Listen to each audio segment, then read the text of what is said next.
What is up, everybody? Welcome back to another episode of your boys, WNBA Unsupervised. That's Brandon. I'm Jacob. Listen. Before we get into it, if you have not, like, subscribe, tell a friend. Absolutely. We appreciate all 220 size subscribers that we got currently, and we appreciate every last one of y'all, and we hope to get another 220 more and continue to keep growing. So keep coming and growing with us, guys. We appreciate it. We're going to hit the nail right in the coffin. We're going to start in the fight world, UFC world. John Jones, the greatest of all time, decided to finally hang it up and call it a career. I think he's the greatest of all time. Call it what you want. I wouldn't want to be locked in a room with that man. I'll die. I ain't coming out alive. I promise you that. I ain't trying to be locked in a room with any MMA fighter. You ain't coming out alive. You come into me and be like, man, I'll give you $100,000 for every second you get alive. Honestly, I don't know how many seconds I'm living. Like, I'm running for my life. I'm opening that door. I'm like, and close. Where's my $100,000? But he officially retired and is moving on. Do you think he stays retired? No, honestly, I don't. I think if Tom is to lose this belt or lose a fight, I think John could potentially step back in. But this is what John does. I mean, he comes and goes how he pleases. And again, he's earned that right with everything that he's been able to accomplish and do in his career. We'll have to wait and see, but as of right now, he is retired. Tom Aspinall is now your new undisputed heavyweight world champion in UFC at the heavyweight, and he says he's going to get this division going, so we'll have to wait and see. In other news in the fight game... I mean, he is 37. Yeah, he is. I mean, he's literally done everything you could think of when it comes to fighting. He's defended his belt the most times. Basically undefeated. His only loss was a no contest for an elbow that he threw that was illegal then, that is now legal to throw now, so... I think if he was able to throw that elbow... Oh, good God, dude. I wouldn't... How much money would they have to give you to take an elbow from John Jones? Boy, I tell you what, I'm going to need Jeff Bezos money times 12. Like, I'm going to need to be paid because my face is going to need some fixing. My medical bills is not part of the settlement I'm getting. Because I'm going to need plastic surgery. I need the best top of line surgery. You're going to need a lot. Like, it's going to be... The fact that there's people calling him out, saying that he's ducking certain fighters is crazy to me. Like, dog, you in your 20s. I am 37, bro. I've already been here and done that, and you are pretty much. But I also agree with what John Jones has said. Who have you really fought and who have you really beat? When you think about John and who he came up and who he fought those dudes. He fought them. Now, the state of mind and what he was on, they're two different things, but he still fought them, dog. Like, that's all that matters. But that's all that matters. He fought them, he won, and he did it. Some of these fights, he did it in dominant fashion. Like, again, I am not taking no elbow from John Bone Jones. There's a reason why they call him Bone Jones. Them bones sticking out of the... Oh, boy, let me tell you something. But again, I'm happy for John Jones. I've been a big fan of John Jones since he's basically been in UFC. But, again, wish him nothing but the best in retirement. I'd see what happens if he stays retired. Never know. You can never say never, right, Brandon? You can never say never. Say never. And the fight game, it's just never. The money turns right. Somebody runs their mouth enough. They say the right thing, and you're going to lose. I'm just not saying nothing to piss John Jones. I'm like, no, I need you on my side. I don't need to be as considering every person that's in the MMA has undisputed said that he is the go. Even Dana White has said that is the most dangerous man on the planet. Outside of a silverback gorilla that we like to talk about. So 100 John. But let me tell you, this is the conversation to have. This is a little bit. And a silverback gorilla. Let me tell you. Honestly, my money's going on John Jones. I like these odds. 100 of him versus one silverback. Okay, but the real question is 30 silverbacks and 100 John Jones. Honestly, I think the silverback running. I think the silverback might be different. 30 silverbacks and 100 of him? I don't know. Now, what are we going to say if the silverback pull up and then he dip out? Did he duck John Jones? We can look at the silverback a little different. A little fishy. But again, that's the biggest news in the UFC world. Outside that, in the fight game, still switching over to boxing, we are getting a mega fight that we've kind of always wanted. Probably the biggest one. Bigger than when we got Manny Pacquiao and Floyd Mayweather. Obviously, those guys were a little bit older when they did it. But we are getting Canelo and Terrence Crawford. I think that is a fight that a lot of people have wanted. And we're getting it. And honestly, I think that's going to be fireworks. I think it's going to be good. I think it's going to be good, but I think Canelo is kind of past his peak though as well. Terrence Crawford's a dangerous motherfucker, man. And that's not taking nothing away from Canelo, but he's also kind of picked his guys. He's not really fought, Well, I feel like as he was coming up, he fought everybody, and I feel like. And then when he got a little bit more mature and understood the fight game, it's like, I'm gonna take this opponent, then I'll fight you. I think he was really smart on once he kind of became established, and I think that's what you're kind of supposed to do. Take it when it benefits you the most. But Terrence, this fight I'm intrigued about. This is probably the biggest boxing match in actual boxing since probably the Floyd and Manny Pacquiao, and again, both those dudes are way past. For me personally, in the current day era, obviously you have Muhammad Ali. But for me, it really goes Floyd Money Mayweather and then Canelo for me. Yeah. In the current day and age where everybody has their eyes on it, for me, it's really Canelo. And if Canelo honestly was 3-4 years older when he fought Money Mayweather, that fight could have turned out a little differently. Canelo was a young pup when he fought Mayweather, and Mayweather exploited him, and he learned a lot from that fight. Because after that fight, he never really lost again. He learned a lot from that fight. It really matured him and pushed him into understanding you ain't got to take all these fights right away. You pick, in boxing world, it's all about the right moment for your fight. Some of these guys, they come out, I'm a fighter, and then you lose, and then it's like you never hear about that person again because you messed up, you rushed it too soon. And you see that in UFC too. Some guys just get a little too antsy. We see that with Adesanya, Volkov, Ngannou. Like it happens, and that's why you respect what John Jones did. You just don't take the fight right out of the gate. You just kind of wait. You just kind of let it. It's the mind game. That's really what it is. But I'm excited for that fight. I'd be very curious to see the outcome of that fight. It definitely could change your legacy forever for either one of those guys. I mean, it's a legacy type of thing. Absolutely. Moving over to the WNBA. Caitlin Clark is out tonight. Obviously, you guys will see this later on, but she is out tonight. She's got a groin issue. She had an MRI, nothing bad, but she's going to sit out. But the WNBA season is well underway and everything. But the All-Star game is approaching, which is going to be held in Indiana, as well. Caitlin Clark said she was not going to participate in the All-Star game for the NBA. This season we just finished up in. To be honest with you, this is kind of crazy. Of the top 10 voting getters, Caitlin Clark is number 1. But there is 1, 2, 3, 4. 4 Indiana Fever in the top 10 in All-Star voting. And they're only 7-7? And they're only 7-7 right now. Again, injuries, a little bit of turmoil. You still got like 4 in the top 10. But what I do want to talk about is from Sophie Cunningham from the Indiana Fever.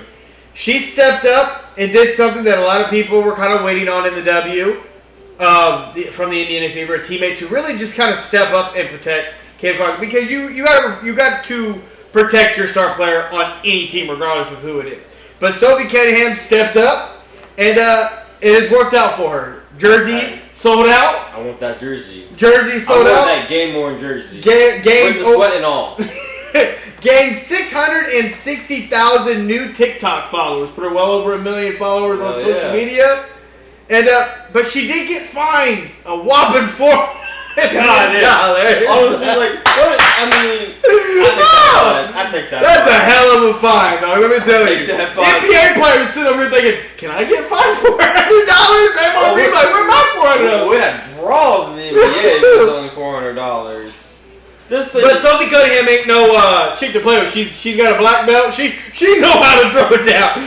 It was funny too because when she grabbed the old girl, she's like, "Do something, make it stop," or whatever. She said, "Dude, she didn't do nothing. She just when you got something like that grab you by your hair and like just talking like that to you, boy, you just let that happen, break that shit up, and you go to your separate court." I just know it's about time that finally somebody on the Indiana Fever steps up for Caitlin Clark. And again, we've talked about it before.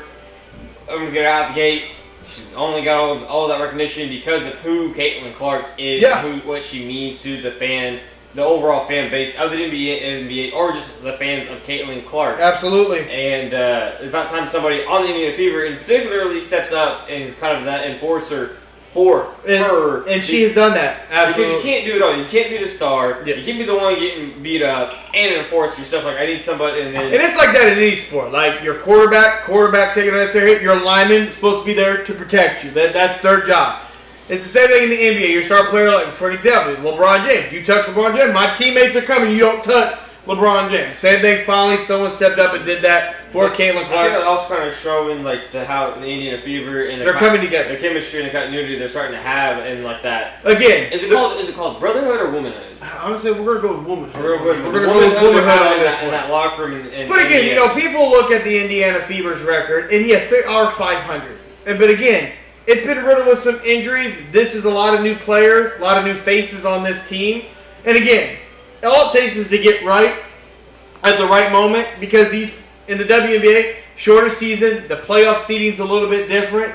You just got to get hot. And honestly, they're still a contender no matter how you want to look at it. I mean, 7-7, and that's only 4 games back from the Liberty. That's 11-3. So anything can happen. Caitlin Clark came back from her injury. She was hot and kind of cooled off a little bit, and they got a little tweaked up with that groin. Yeah, I think the Indiana Fever are doing the right thing. You got to get her healthy, because the main goal is to get her ready for the playoffs and whatnot. But speaking of the All-Star voting, these are obviously, I already said that there is 4 Indiana Fever, or 5. But number 1 is Caitlin. Caller from Minnesota's 2. Aaliyah Boston from the Indiana. Asia Wilson, who is on season 8 of the final season of NBA 2K. If you guys play 2K. If you play 2K, it's a little late to kind of throw some WNBA players on the thing, but I feel like but at least she's like last 2K with Sabrina, but she paired with somebody else. Paired with a guy. I think it was Jalen. Was it Jalen Brunson they paired her with? No, I can't remember. But Angel Wilson in this 2K last season seems like she's the main season holder. So Breanna Stewart comes in at number 5. Shout out to Paige Beckers, rookie, number 6 in All-Star voting. Kelsey Mitchell, Sabrina Eskew, and Lexi Hall from Indiana. And then Kiki Iframe from the Washington Mystics ran out the top 10. Honestly, I may have botched that name, and I apologize. But that's your top 10 in the All-Star voting. All-Star voting is going on in the WNBA. If you have not voted, go to WNBA.com. You get to pick your players and submit it, guys. Just click Caitlin Clark. There you go. Another thing that's going on in the W that I think is a little crazy, the disrespect. See, Brandon and I had these conversations. I think we had this conversation last week, and we're gonna bring it back up again. I asked you, what is getting in the way of the W of blowing up? We had our conversation, but I also think it is the players getting in the way. Former players, current players, and whatnot. We talked about Angel McCarthy, former WNBA player, came after Haley Van Lin, which is a weird flex considering she's a rookie with the Chicago Sky. Not a great organization.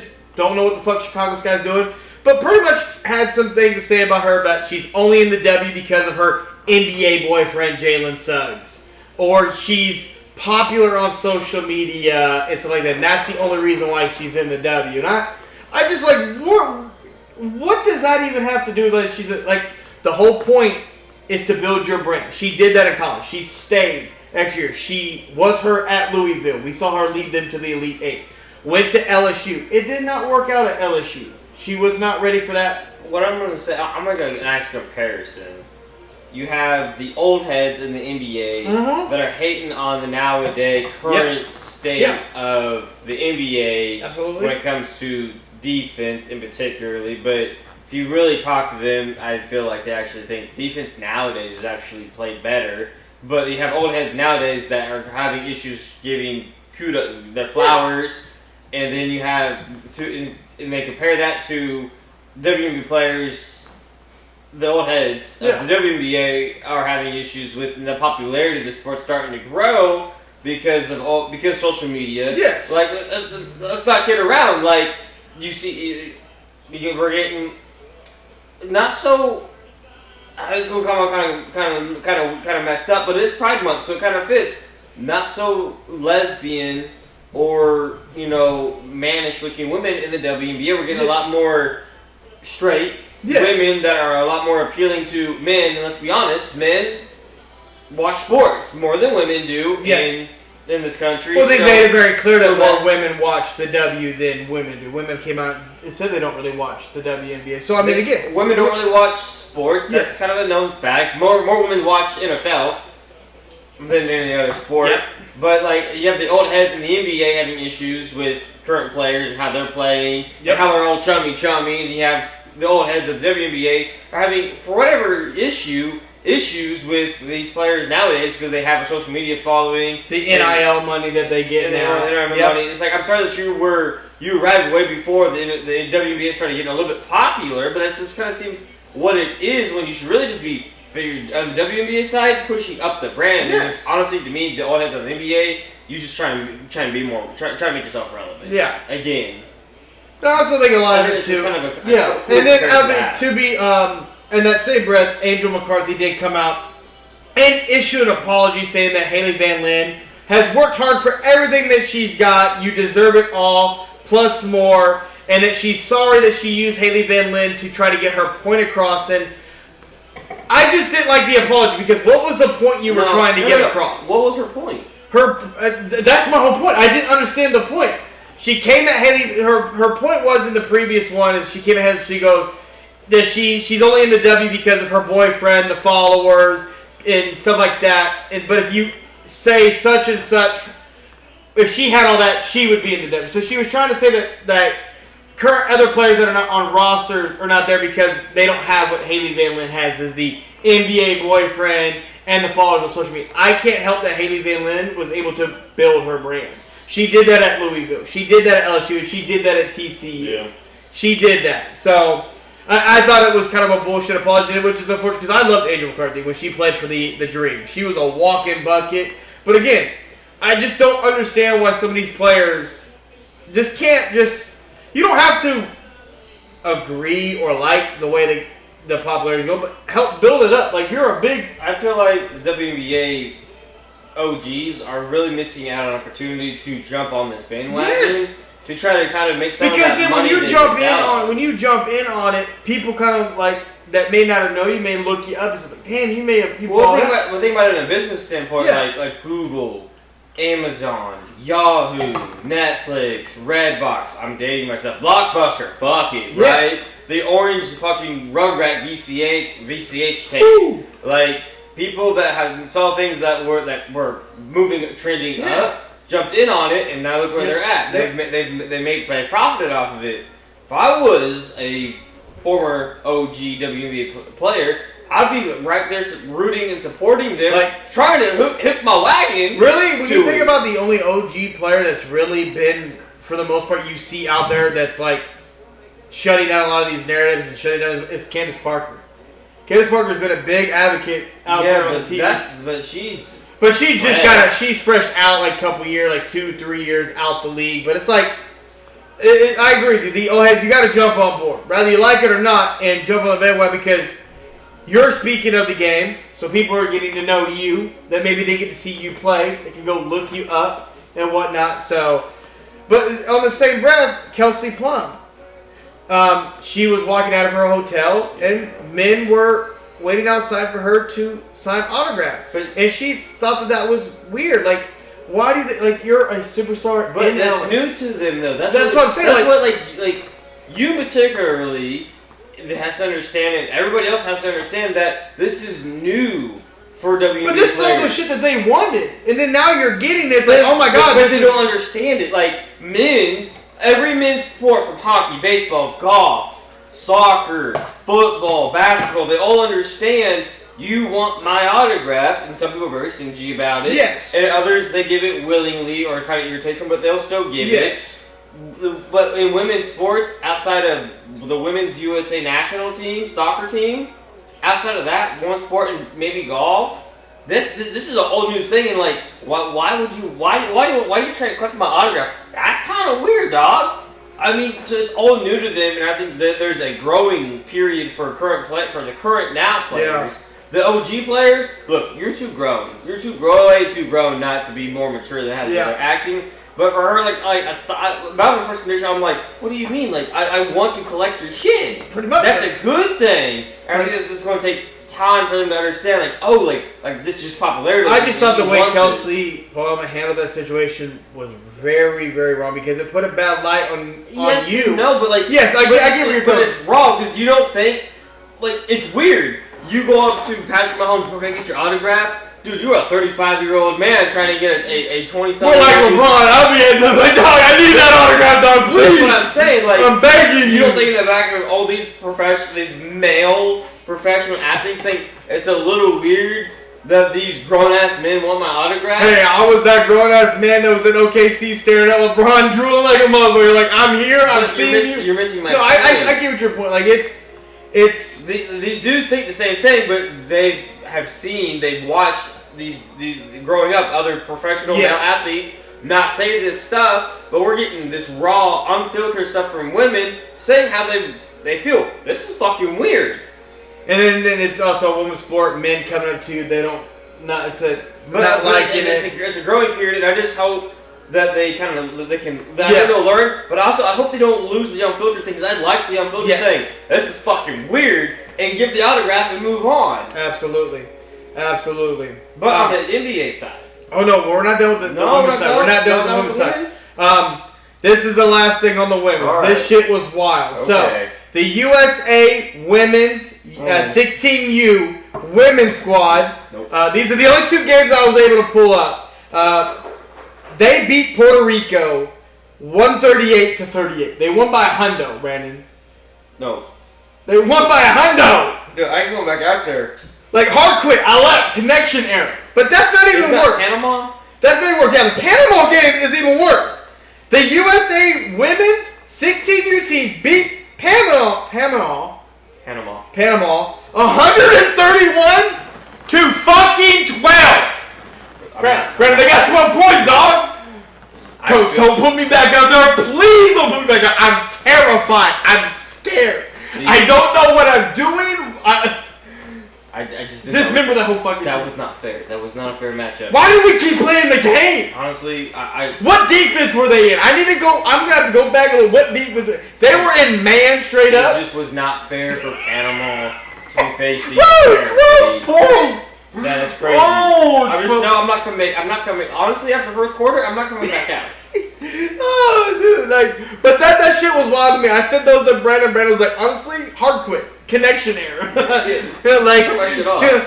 rage quit like a motherfucker, dude. But that's everything that we got going on in the W right now, and in women's basketball. Like Brandon said, women don't lose sight of the bigger picture here. You got to get used to it. Like this, I get it's new to y'all, but this is also what y'all have been wanting. And the women also have their CBA, their collective bargaining agreement that is coming up. That's going to be very interesting to see how this goes. So, but as you were saying before, So, moving over to the big old pie, the nitty-gritty that we all know. Game 7. OKC, Indiana Pacers.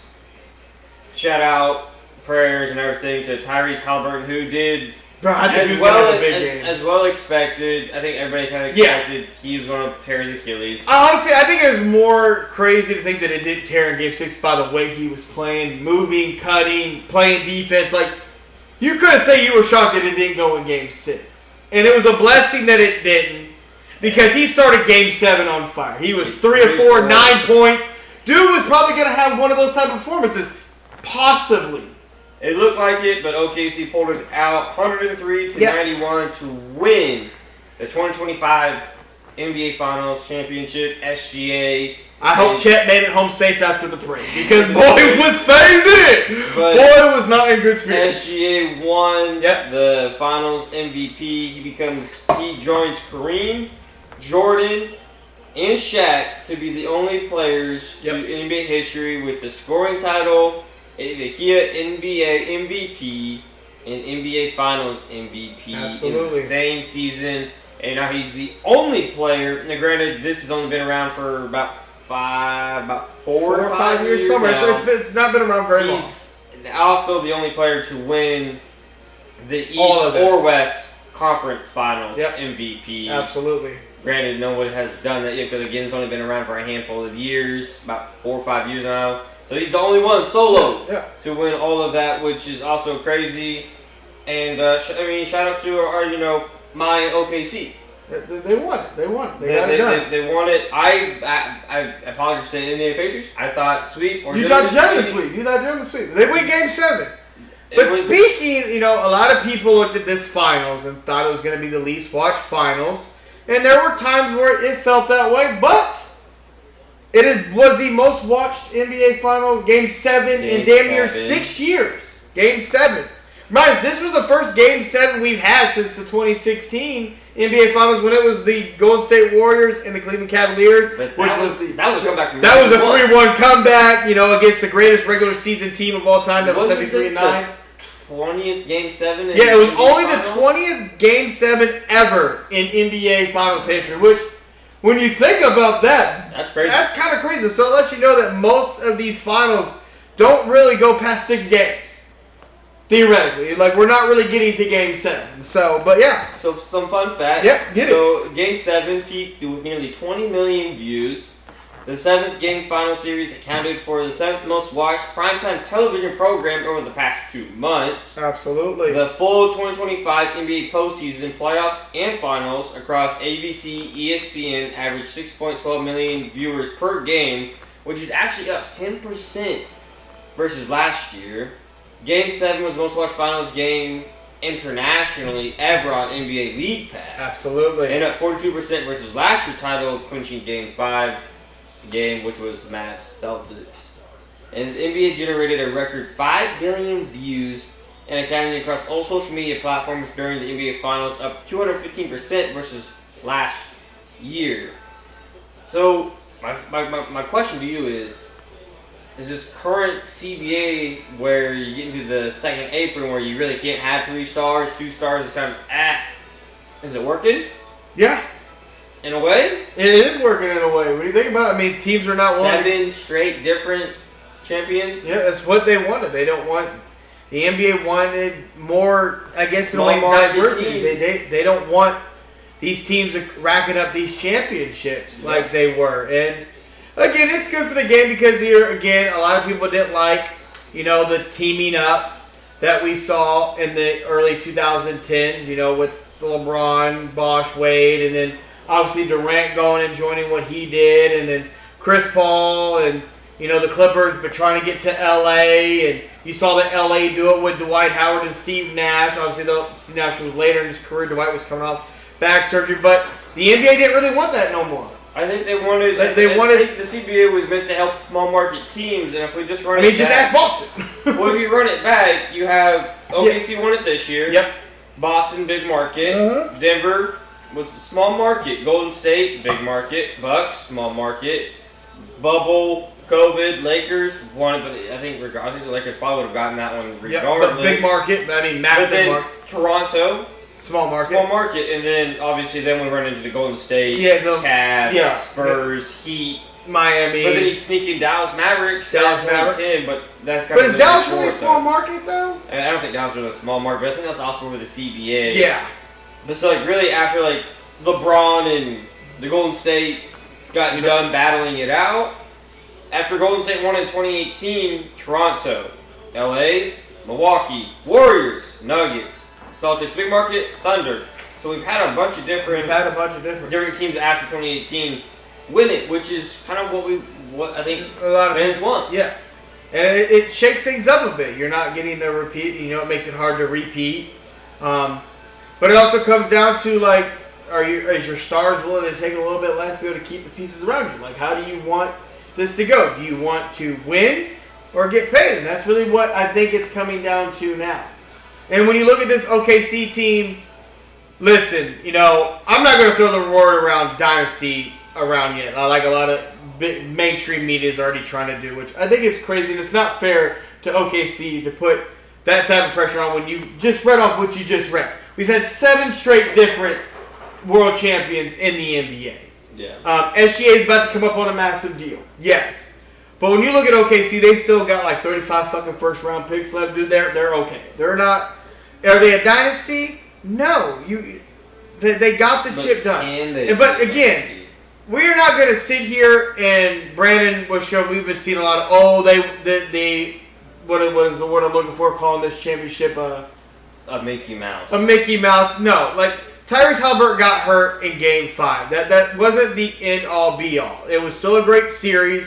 We got to Game 7. You can't call this a Mickey Mouse when we got to Game 7. Well, everyone was trying to say, well, the Thunder they skipped by throughout the playoffs because this player got hurt or this player got hurt. They had the same thing in the Knicks series. Yes. Or not the Knicks series didn't happen, but for the Pacers in every series, somebody got hurt. I guess it happened in the Knicks series. I guess Brunson rolled his ankle. Yeah. So it hampered him maybe a little bit. But every series for the Pacers, key star player got hurt in a Pacers series. Like it's the best team overall in the NBA. They had the best record in the NBA, 68 wins, finished with 82 wins, and the chip.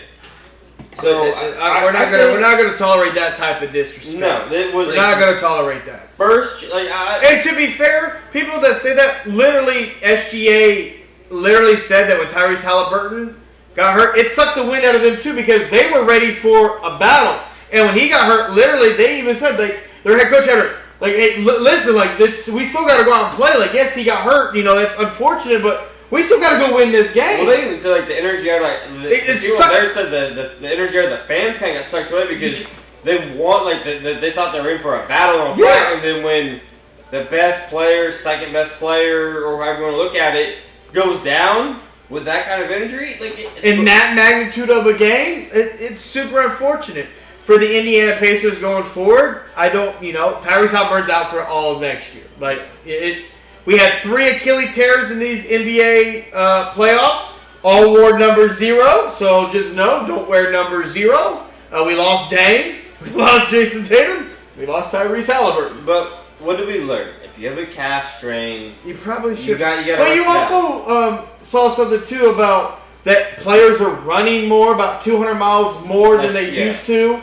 So it's putting a little bit. People want to call this the sitting out or what is the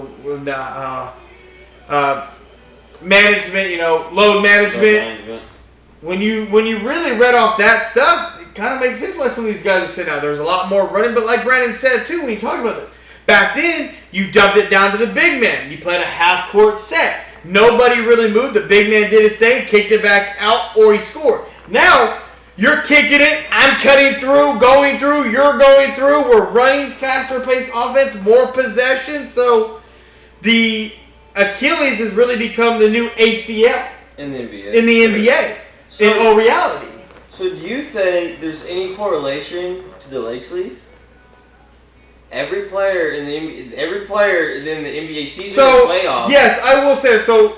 Playing basketball, I always got told by a coach. My coach Steve Billups always said, "Stop wearing them legs." I used to get in practice or in whatever, go take that shit off. I had to take, or we're cutting that off. Don't wear a leg sleeve. I would agree with that. Yes, I do think it's important because when you're wearing that, it's tight. It's on you. It's restricting. It's a lot of heat. I absolutely would agree with that. Again, I was not allowed to wear shit like that. Our coach, Steve Billups, did not let people wear that shit, especially in practice, working out, at all. The only time you got to wear stuff like that is if you were in the trainer's table getting some work done. There's just been some talks and some scientific studies of the body that some people are kind of pointing to a lot of the lower leg extremity injuries is because of the But you've even heard older players, talk about why are these guys wearing all this shit, covering it, you let it be free. Don't be wearing all that stuff. I get if you have a little bit of an injury or a cut, you're trying to keep it up, but not be wearing that tight shit. I would have to agree with that, absolutely. But hopefully, guys just got to be aware when you get an injury like that, and you are that dude. Are you upset that Tyrese Halliburton played the game? No, you had to play the game. You really didn't have a choice. Same thing when Kevin Durant did his in the finals against. You really. He had probably more of a choice than probably Tyrese Halliburton did. Game 7, Game 6. You got to go out. Well, really, we didn't know if he was going to play in Game 6. Really, it came down to he wasn't supposed to play, and then it flipped. And then he said, I'm going out there and playing. You guys are going to stop me. So I don't like that the KD shouldn't have played. No. KD was told not to play. KD shouldn't have played. He already had 2 rings.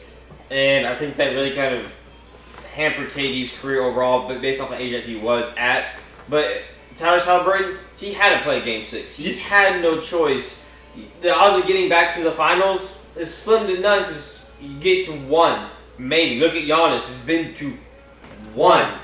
Not everybody can be LeBron. Chris Paul's been to 1. And that was later in his career. And so to go if it was me, I would have went. Like, you had no choice. Like, what if you don't go and your team loses? Now you're like, well, damn. Like, I rested hoping for a Game 7. He had to go, and he had to go in Game 7, knowing the risk was probably that. And as soon as it happened, he knew it was. He felt it. We all knew. Well, you saw he went full speed, boy. But even when I thought the game started a bit later, and it came across my phone. I was going towards Achilles before I even saw what it was, and he did. Unfortunately, but I think there's something to say about someone like LeBron James, who's 47 years old, whose worst injury is groin injury. Groin injury, really. But like, he had a little bit of a back injury, set out a couple games, but really LeBron, I just think athletes need to understand you got to take care of your body. If you want to last, especially now, the way the game is played and the fast pace, the movement, you guys got to take care of your bodies. You got to understand what you're putting in your body because what you put in your body is what you're going to get out of your body. It's just really weird in the NBA, we have blood clots. And no other sport has the blood clots. I would agree. The blood clots thing I don't know what we're doing in the NBA that's causing these blood clots. I don't know if it's these hyperbaric chambers, but we had them in the NFL too, so I don't know what kind of rehab they're doing in the NBA. But I think they need to start looking towards how the NFL players rehab. Yep. And how they take care of their bodies. Absolutely. And try to maybe transition that maybe a little bit more towards, you try to bring some of that into the NBA to try to help alleviate these Achilles tears. Because the biggest thing in the NFL was concussions, now ACLs, MCLs. But even those are, they're out there because it's a shit ton of players. 50-man roster on 32 teams. But I think the NBA needs to do better at trying to figure out a better way to manage these. And I think we had 9 Achilles tears this year. It's been in totality, and that's not great because that's a full season. It's not. The Indiana Pacers in totality this season had 3.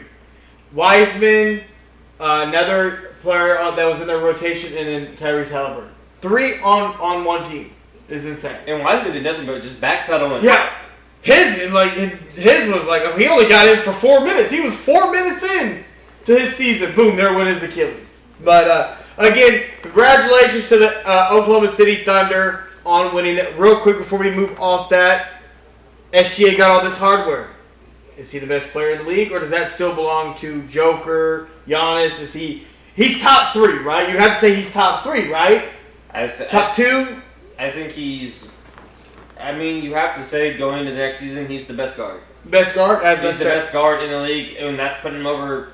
I would consider Luka a guard. I would consider Luka in that echelon of all, but overall talent-wise, SGA, the talent for SGA, I think, is so untapped, and if he continues to develop, that 3 ball is hella lacking. He can find that 3 ball, but he's got that mid-range game. He has that mid-range, but if you can catch just a catch and shoot 3 ball, if he could add that to SGA, could add that to his game, would be. So the people that are out here saying, all be all, he's better, number 1 player. You're not going that far. We still would agree that is Nikola Jokic, the Joker, right? That dude's other world. Like he's like a.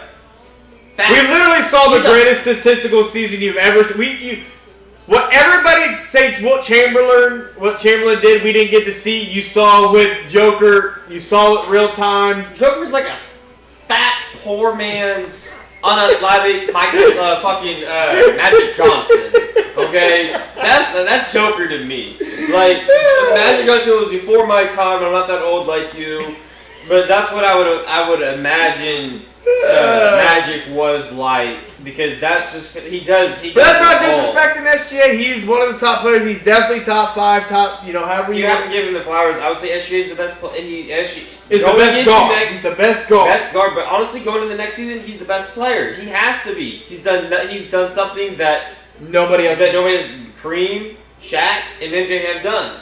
And he's the only person that's done it now in this current era with this new new MVP champion. Absolutely. Trophy. So he has to be the best player going into the league. You have to give credit where credit's due. So we've been on this topic of here in the sports media world, mainstream sports media, as we like to call it, who I feel like is also ruining sports, and that's why I'm glad that people like us now, not just us, but everybody out there that has a voice now. I'm not saying everybody's always right. I think some people are hella clickbait.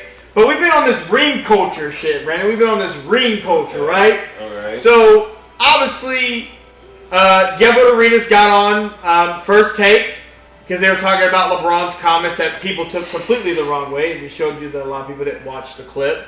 But Gilbert Arenas said that the ring only counts for the guy that drove the car. We don't count the ring for the dude that was in the passenger car. So that means Jason Tatum ring don't really hold a lot of weight because Jaylen Brown got that hardware. That's what I'm hearing, right? Gilbert said it. We didn't say that. But I'm asking you That's how I see it. That's Jaylen Brown got the Eastern Conference Finals MVP and the Finals MVP. He got that. Jaylen Brown averaged 21 points per game, 5.5 rebounds, 5 assists, a block, and basically 2 steals. And his Finals MVP. Yeah. That's what he got. So, to me, that's what he's saying is that the person that led the team, that's their ring, that's their chip. The people that co-rode, yes, sure, you have a ring, but it doesn't carry the same weight. So, let's take that a little bit a step farther. Yeah, okay, let's go. Okay, because we want to talk about this ring culture. Yeah, let's go for this ring culture. For me personally, before we take it too farther, a ring's a ring, whether I'm the 12th man, 14th man. Absolutely. I got a ring, and I'm not giving that up for dilly dick shit, like get fucked. KD, Steph, if they had the Western Conference. Because KD was your Finals MVP. He drove the car. He got 2 of them. Yes. Steph eventually ended up getting 1, so does Steph really just have 1 ring that matters? Because his first ring, Iguodala got it. Yeah. And so... Then his next 2 rings, KD got it. And then his 4th ring, he finally got it. Got 1, so really is just 1 ring that counts? Yeah, from what Gilbert Arenas and those boys said on First Take, yeah, that's how you have to look at it. It's crazy. Again, this ring culture thing is crazy. Like you said, don't matter. I got a ring. And I think sometimes people look too much into ring. Now, when you want to get into the echelons of I want to be, you have guys that have rings. Robert Horry, I believe, has 7 rings. Nobody looks at Robert Horry and says he's the all-be-all because he's got 7 rings. Bill Russell's got 11, and we'll take any chance we get to dig into Bill Russell's 11 rings. But Michael 6, you can't do it again. We all love Michael. We understand what Michael did in his era. He dominated. We get that. Man, I would love... We get it. If we could... But Michael's 6 rings are the most protected 6 rings you've ever seen in your fucking life. Right. That's cool. I would love to take those 6 rings and bring it into, the current view and see... If you look at them differently? No. To see if he gets Finals MVP or not. Because there have been rumors that there were a lot of people that came out and said that they feel like Scottie should have gotten... Because statistically, MJ in majority of those finals that they won, MJ led in scoring, while Scottie led in rebounds. Maybe not rebounds, because that's Dennis Rodman for 3 of them, but I'm going to say... In all but points and rebounds, Scottie led in everything else. In defensive efficiency, offensive efficiency based off of what he got, shot wise, was Scottie. I don't know. And nowadays, how we kind of view things, it'd be really interesting to see. Not even nowadays. If we run into like early 2000s, I'd be really curious to see if MJ would have won it. So again, what you're saying is because Shaq won Finals MVP. For 3 of the rings, Kobe was the sidekick, which a lot of people always like to say Kobe was the sidekick. He was the Robin for those 3 rings. And then obviously Shaq Budin got 2 more, and he was the driver of those. But people will say, though, that Paul Gasol got jit. But Paul Gasol got set, or like the Game 7 where he won his final ring. Ron Artest came today because Kobe did not have a great game. Ron Artest, a.k.a. Metta World Peace, came to save the day. So it's all just... But the ring culture is this very toxic, and it is the most toxic thing because it is. But it diminishes a lot of great guys when you talk about all the sports that didn't win. Sometimes it just didn't fall your way. So to me, talking on ring, right before I continue, one with Kobe against the Celtics, and Kobe in any game. You wouldn't know Kobe's having a bad game. If you're watching Kobe, you watch Kobe. I think it's like Kobe, LeBron, Melo, Anthony, and Carmelo Anthony. Obviously MJ or Shaq, going a little bit farther back, or any of those kind of or Yao Ming, Allen Iverson, or AI. You watch them, you really wouldn't know that they're having a bad game. Like if you didn't even when Stephen Curry had bad games, you wouldn't think because dude's still getting. The dude's putting that shot. Yeah. If you didn't see the stat line, you wouldn't think, the dude's having a bad game because just like their demeanor and their mantra, their aura, what they attract, what they bring. But now on the ring culture thing, my personal opinion is if you are a all-time at your position, potentially, you gotta at least capture one, whether or not you're a Batman or a Robin. But you can't be like an all-time guy that was great for 12, 14 years, and then you kind of like you're like Vince Carter was good enough to hang around, and then would have captured a ring. Does that make him help his legacy? I mean, like you got a ring, like CP3 capture a ring this year wherever he may land. Does that help him? Hurt him? Does it hurt him? But doesn't necessarily help him. Not now. Versus if they would have. So you have to earn that ring. You have to be the guy, you have to be like, in the starting rotation. You got to be some type of, yeah. And that's what I think it comes to ring culture. When it comes to the ring culture, I get if you want to be like for LeBron, for example, to be where he's compared to, you had to have multiple rings. Unfortunately, that's just how it had to go. To a degree.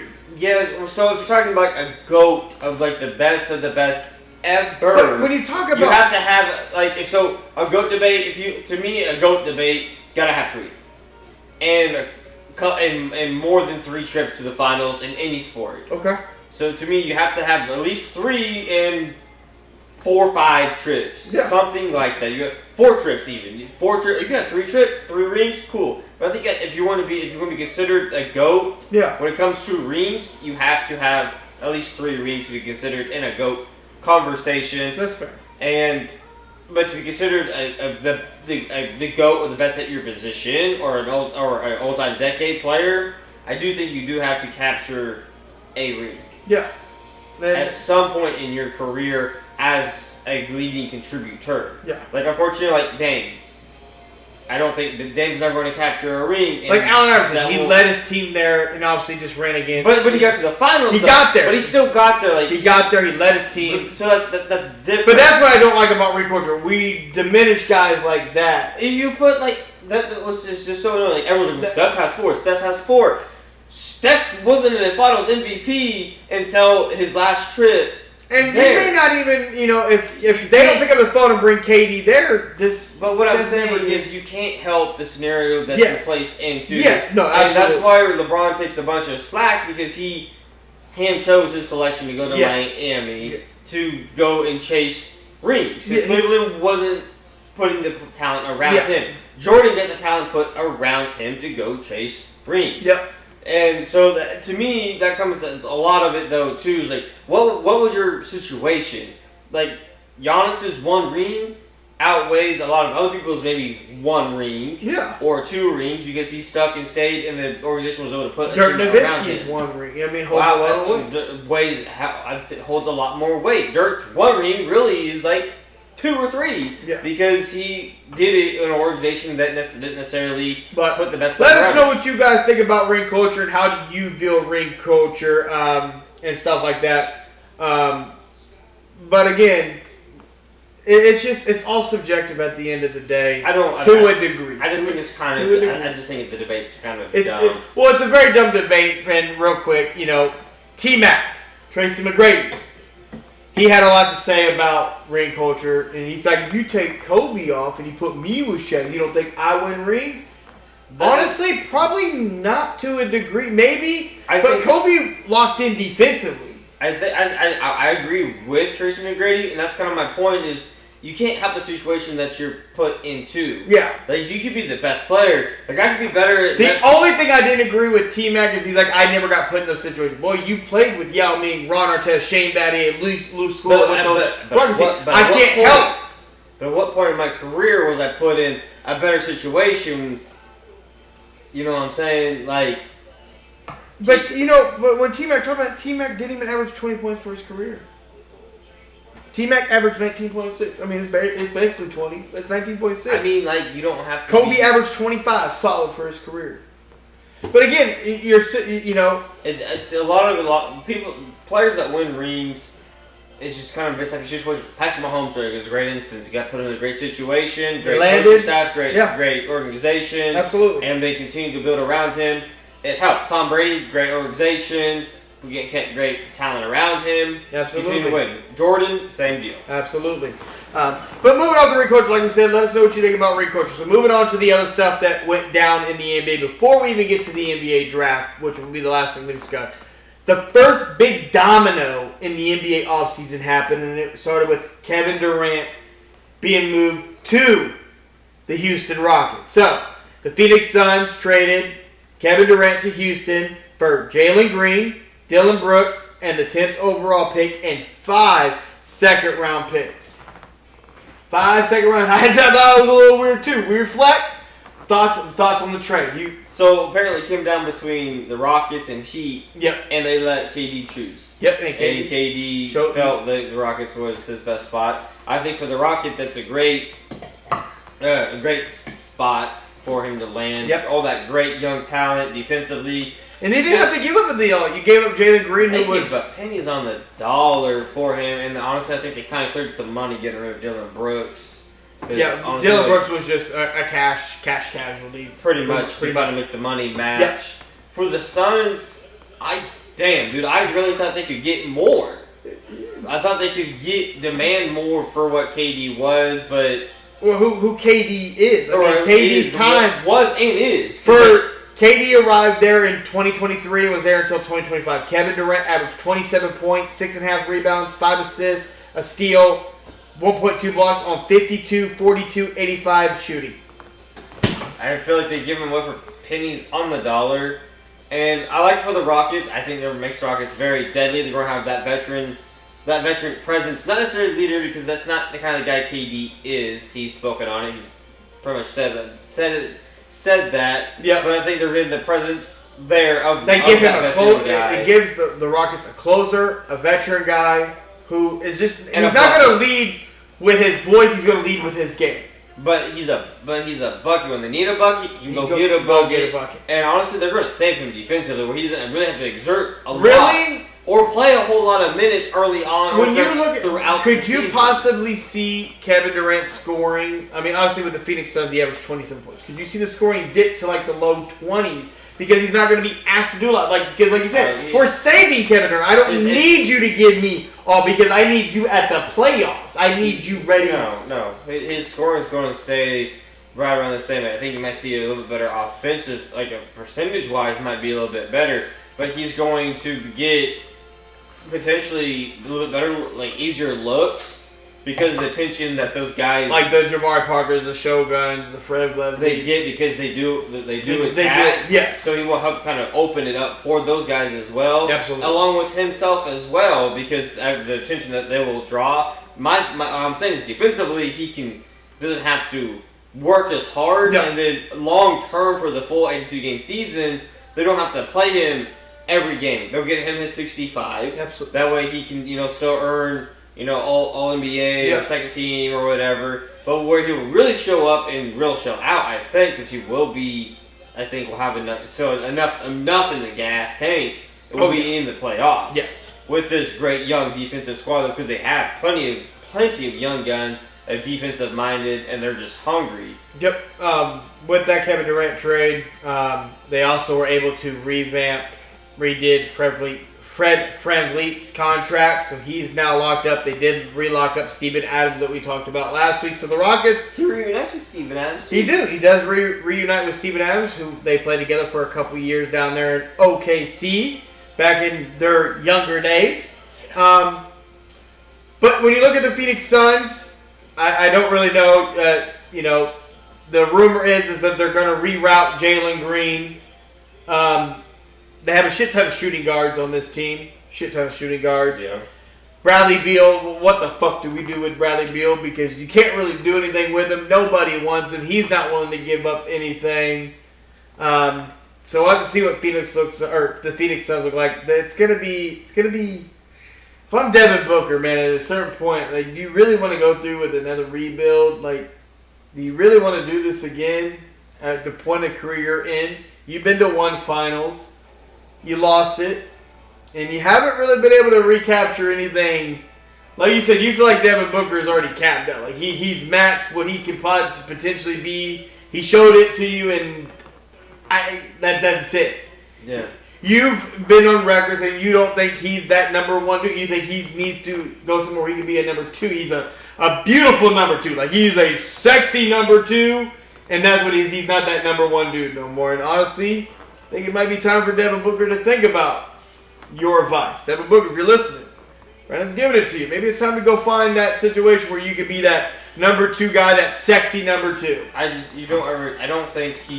You don't ever want to overstay your welcome. Yeah. You don't want to be Dame and you overstay your welcome in Portland, and now you're in your mid-30s, and now you have a gruesome injury, and now your chances at trying to capture Irene late and try to hang on to a little bit of the prime you had left. Yep. Try to go get one. You don't want to be in that situation, and unfortunately, I think the Suns really should blow it up. Yep.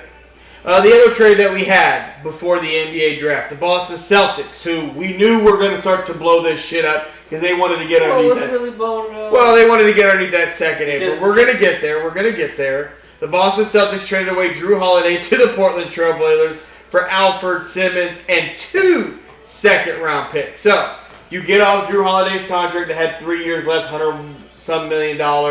You get Alfred Simmons, who's on an expiring deal at $27 million. You get 2 second-round picks. Kudos. Thoughts on that? You get a young guy who can score, but... And then they got a young guy that can score and kind of help take the load off of Brown, White, and defensively. The dude's expiring contract is what they wanted. Yes. I don't foresee them keep retaining him. Yep. Now, things could change. Players could get traded, but I don't foresee them keeping this player long term. It's more of getting under that second apron, which honestly, I think I feel like they got a haul for a Drew Holiday. Yeah, considering how much he's owed still. But then in that statement, Drew Holiday was very upset that he got traded. Again, yes, I would be upset too. You leave the Boston Celtics and you go to Portland. I don't think any player's ever actually happy to be traded. Yeah, so then Boston also got busy again, and this was a 3-team trade between Boston, the Atlanta Hawks, and the Brooklyn Nets. So Chris Porzingis was traded in a second-round pick to the Hawks, Terrence Mann and to Atlanta in a number 22 pick, and the next got Georgie Nang and a second-round pick to the Celtics. So that was the Unicorns headed to ATL. Georgie Nang went to the Celtics. Yeah. The second-round pick went to the Celtics. Yes. So they got a shooter, a guy that's kind of a catch-and-shoot guy Boston did. Atlanta got Chris Porzingis, which looks like he's going to stay in Atlanta with that. Honestly, the fact they were able to unload either one of these contracts to...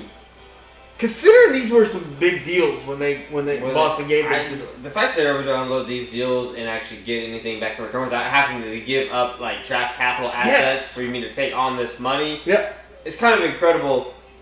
In my opinion, it's quite incredible they were able to do both these trades, but getting rid of both these players, put them under the second tax apron, which saved them buku's amount of money in tax part. Boston is still... They're entertaining the idea of trade ideas for Derek White, Jaylen Brown. Everyone's talking about this is Jaylen Brown's opportunity to be the number one option, which is a weird flex considering the guy's got the hardware. So, why do I got to prove I'm a number one option when I have the hardware that kind of tells me I was the number one guy? But you say... I think it'd be dumb for the Celtics to trade him now. Jaylen Brown now. I think he's an asset you keep and let him show that he can be that 1A guy, so that you can then recoup more next year if you decide to move off of him. If you do decide to move off of him. Now, Derek White's a different story. Someone comes with you with a heavy offer. You take that deal. I take that deal. Absolutely. But also from the Celtics, and we're in mid-December, and we're not looking so hot. I'll be looking to unload a couple guys. I'll Derek White or Jaylen Brown. Absolutely. Another trade that went down before the NBA draft was between the Washington Wizards and the New Orleans Pelicans. Yeah. Jordan Poole got himself out of New Orleans. Well, they shipped him out of the Wizards. Jordan Poole and so the Pelicans traded C.J. McCollum, Kelly Olynyk, and a future second-round pick to the Wizards for Jordan Poole, Saddiq Bey, and the 40th overall pick. So Jordan Poole is now in New Orleans with Zion Williams and the gang. Honestly, you were very happy. I do. I like this move for Jordan Poole. Get up out of I really don't understand what the Wizards are really doing or how they really benefited outside of getting rid of Jordan Poole. But I feel like Jordan Poole getting into a more stable-esque organization is for the best, where he can try to revamp himself. Absolutely. We all knew it wasn't going to work there with the Wizards after all the drama and everything with him getting traded there from the Warriors. So I do like him there. Paired with Zion, it seems like he's not getting moved this offseason. It's not looking like it.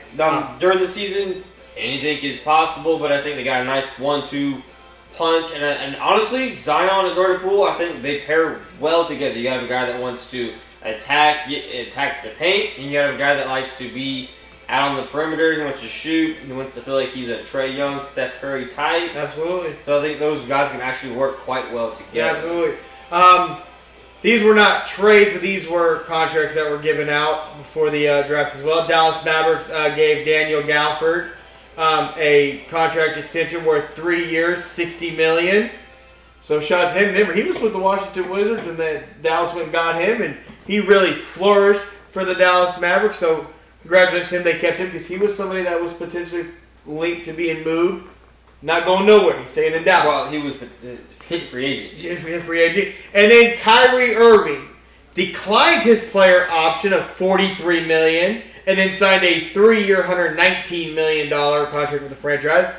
Sports media, mainstream, said that Stephen A. Smith said that he got lowballed. I don't think he got lowballed. I think this is the deal that Kyrie Irving wanted. And Kyrie got what he wanted. I think he wanted a long-term deal. He got which is always, I think every player wants a long-term deal to feel wanted by the organization. He's coming off an ACL. Absolutely. Sounds like he's ahead of schedule. Yep. And he's aiming for mid-January-esque. Yep. Which is all great news for the Mavs.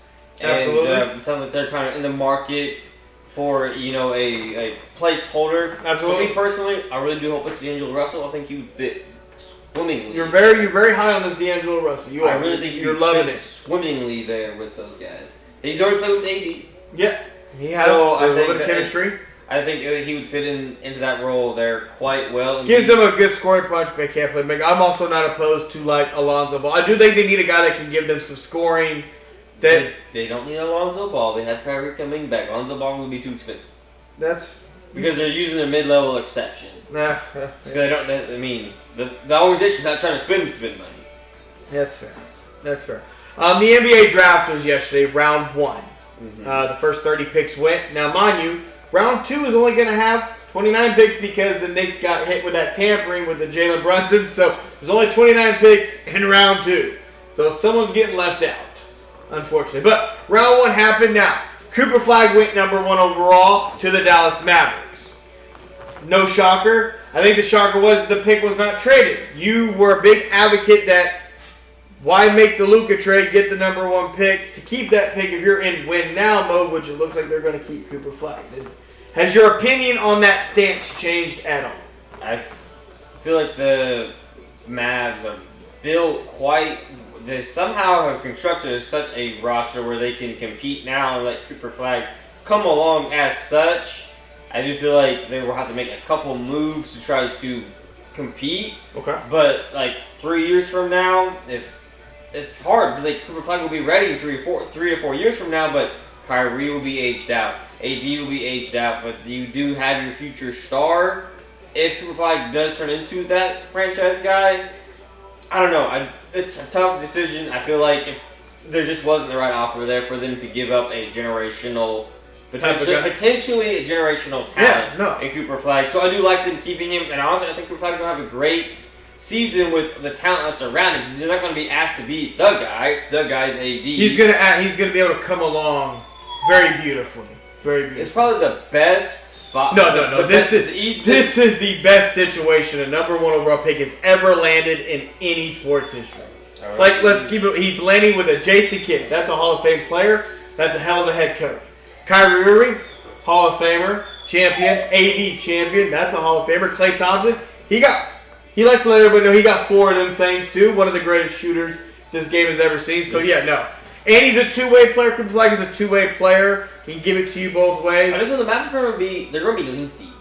Well, yeah, you got Derek Lively, Gafford, AD, and you got Cooper Flag, you're going to... They long. Clay Long, they going to be... Kyrie ain't long. Kyrie little, but he's kind of the outlier. But like defensively, they long. They definitely... That's a defensive problem. Like, Cooper Flag, it definitely has a defensive bag, if you will, but... The dude definitely plays defense, and they're tall and lengthy. And think about it. Everybody on that team, outside of like the actual center, can handle the motherfucking ball.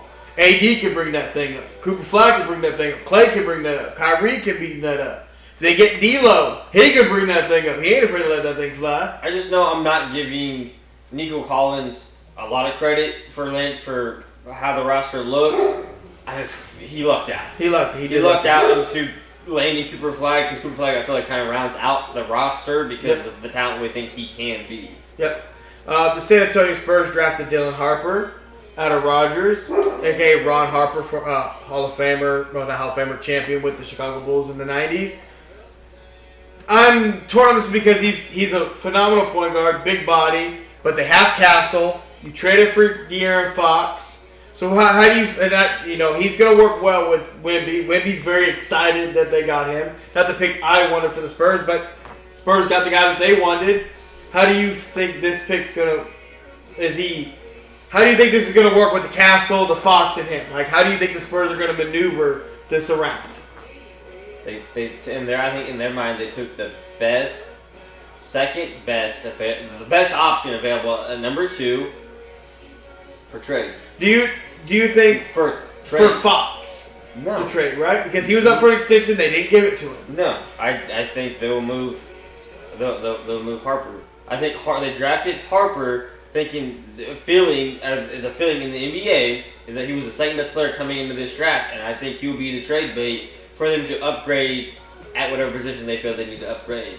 The no deal was they're good enough to move off of the second overall pick, so they took what they felt was the second best player after Cooper Flag was Harper, and they'll use that to upgrade their roster and however they feel fit. You don't make the move for Fox and then take Harper. You don't give up the assets you gave up to get Fox. And they didn't want to give up Castle. The Castle was thrown around in trade rumors as well. Yeah, and they could have moved Castle, but they didn't. And he won Rookie of the Year. Obviously, the talent. And if they decide not to keep Dylan, or if they decide to keep Dylan Harper, they have a hell of a backcourt that they're for the future. They got between Castle and a lot of talent, kind of like the Houston Rockets. You got a lot of talent that needs to develop shooting. Yep. But Fox could be traded as well. Obviously, never know. But I don't think that's the move that they will go in. That's where the Philadelphia 76ers drafted VJ. I can't say his last name. It's very long. He was out of Baylor. Honestly, a super athletic guy. Defensive minded as well, coming out of Baylor. Still working on his three ball. He fits well. Con Kneppel. Well, I think he fits Tyrese Maxey. Yes, he fits Maxey and then boys. Con Kneppel from Duke University, knockdown shooter. Your modern day JJ Redick type of player coming out from Duke. I think that's perfect for LaMelo Ball and Brandon Miller. They have the point guard. You got a shooting guard and you got a small forward. So you got to build it with. Then you got Mikal Bridges, obviously. So you have your 4. We'll see what it turns into. It's Charlotte. It's Charlotte. I don't have high hopes. You don't have high hopes. And then number 5, Ace Bailey, the guy that I thought was going to go top 3, but decided him and his agent that he was not going to do any workouts for any teams.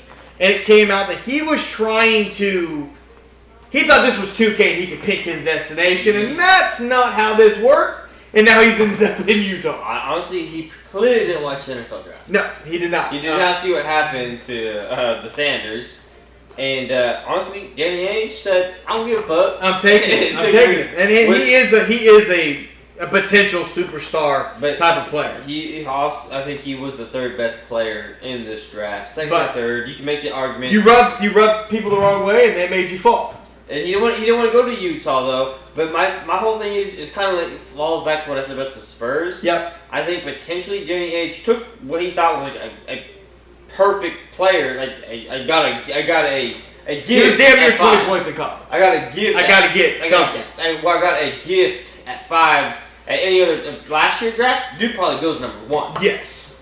But I think potentially he either turns into a star for Utah, as they have their franchise guy, or he's a player that they trade away to help try to get this franchise jump started after moving off Donovan Mitchell.